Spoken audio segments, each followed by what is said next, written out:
Hi everybody, it's Representative Dean Phillips. And first I want to say thank you to so many of you who've taken the time to reach out and share perspective and join the conversation in the week since George Floyd was murdered right here in Minnesota.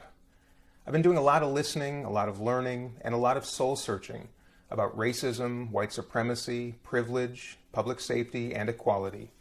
I've had productive conversations, illuminating conversations, and some really difficult conversations.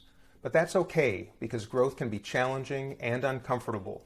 But for those of us who have never experienced the systemic discrimination and racism our black and brown neighbors face right here in our community every day, it's time for us to roll up our sleeves and get to work.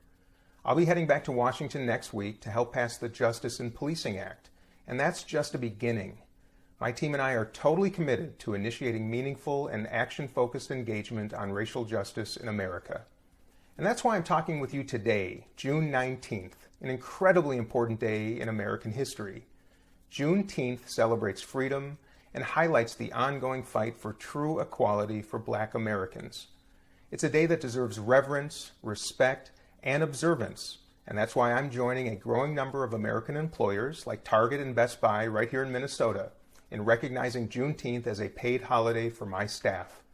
My offices in Minnesota and Washington will be closed today in observance of Juneteenth, and my team and I are going to spend the day reflecting on our shared history and on our role in creating a more equitable and just future for everybody. Personally, I'll be reading and watching some of the resources that you've recommended to me over the past few weeks. The first being a guide to anti-racism by the Smithsonian National Museum of African American History and Culture. I invite you to consider doing the same thing.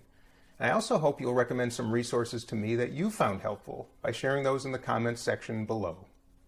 I also encourage you to take some time today to explore and educate yourself about the history of racism and white supremacy in America, and perhaps have a challenging conversation with a friend or loved one and reflect on the role that you can play in realizing a more equitable America. It won't be easy, but it will be worth it. So keep the faith and let's get to work on building our collective legacy. Thank you.